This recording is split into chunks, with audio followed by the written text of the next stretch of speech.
So we got another unboxing today. We got some Grey Knight Terminators. I must make an apology to one of my one person who wrote a comment on one of my early videos, who I said that I won't not be doing any Grey Knight stuff for quite a while. It turns out I will be doing Grey Knights. They will be sparse, namely because of the amount of Grey Knight models they've got at the moment. But this is one of the ones which I'm going to do today. I'm going to be assembling it as more or less as you see out on the box. A squad with all halberds, one demon hammer, and one side cannon. So, let's have a look. We've got standard 5 aces, and then let's have a look in here. So then we got 5 front torsos, by the looks of it. Good detail on them. We've then got a demon skull, some purity seals and some little decorative parts. Then we've got 5 storm bolters, always important, the storm bolters.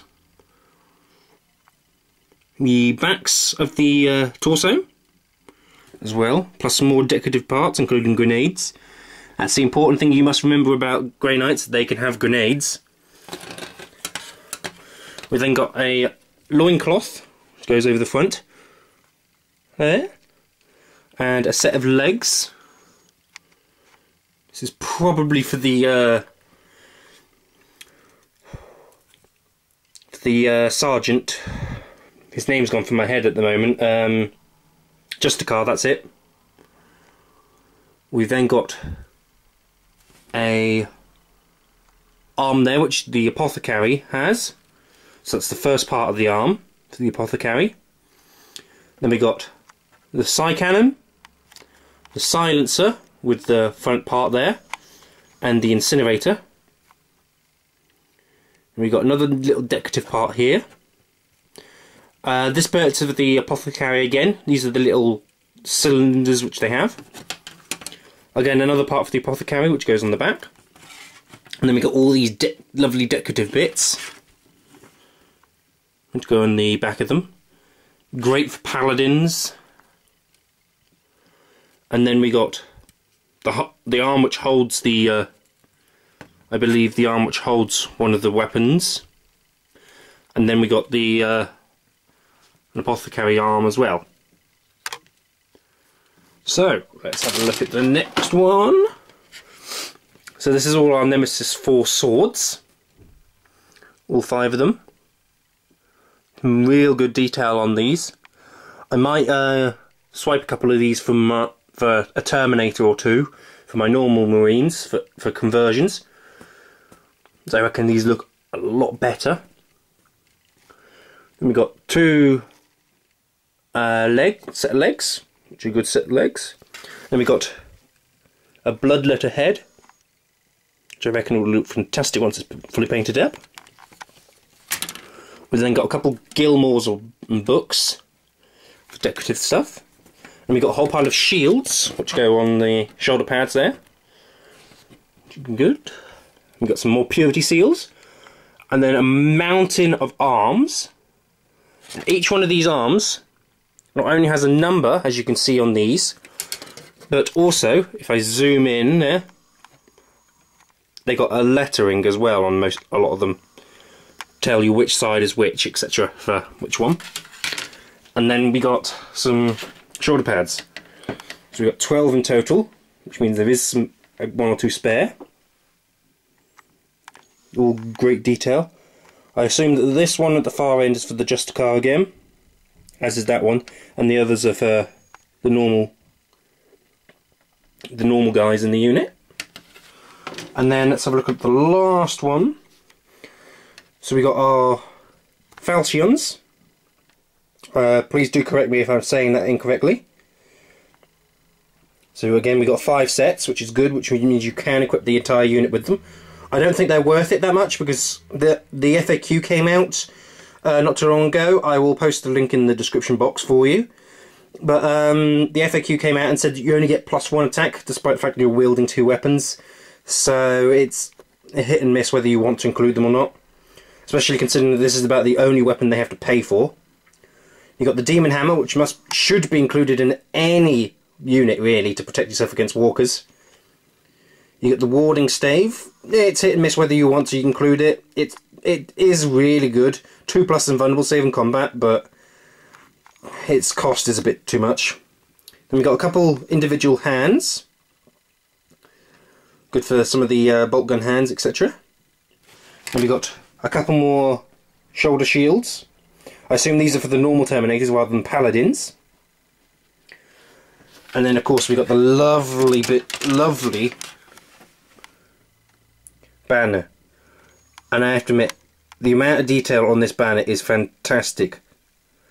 It's not plain like the command squad, which I unboxed a while ago, which means that there's a lot of detail, and it means it can be a bit of a downside for people who like to freehand, but people like myself who can't freehand to save their life, it is brilliant to have it like that. Then we've got a servo skull, always important for inquisitorial armies, so keep a hold of these. Another set of legs, again, and then the important parts, the halberds, which will be what I'll be using on my guys mostly. So make sure I use a couple of them. And then we got a little more decorative stuff. And then we got some heads. Now here's where I'm going to struggle a little bit, because some of these heads are for normal Terminators and some of them are for Paladins. I believe that the ones which are turned up at the nose, such as those ones there, are for Paladins, whereas these ones, which are flatter nosed, are for the normal Terminators. And then of course we got one for the Apothecary, and then 2 bareheaded ones as well. But great variety there.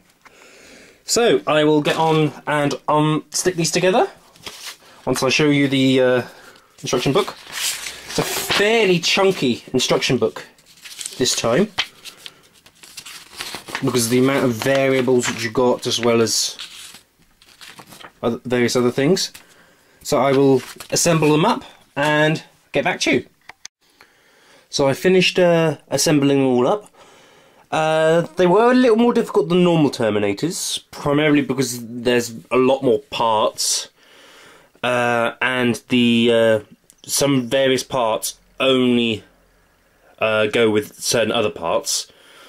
For example, when assembling the twin halberd ones, one thing you find out is that if you look at the arms, if you remember me showing you that there was the letters A or B in some of them, that's to correspond with the two-handed halberds, because only the hands A and B will use the halberds. If you use one A and one B, they won't match up, so you have to use both of them for the two-handed halberds.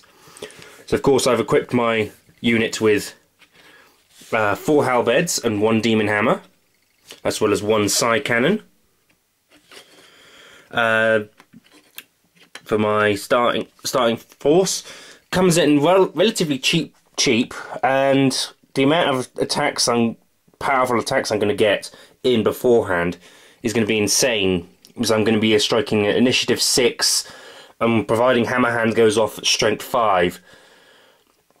So I'm hitting most enemies on 3s or 4s, wounding them on 3s, 2s or 3s, and of course power weapons combined with the fact that I'm striking initiative 6 and a strength 10 demon hammer, because of course hammer hand does stack with the effects, and it pretty much will be able to deal with anything as long as I don't get shot with the whole pile of plasma. So that's the unboxing. I will be getting a lot more Grey Knight Terminators, because as you all know by now of me that I love my Terminators, and I will see you all next time.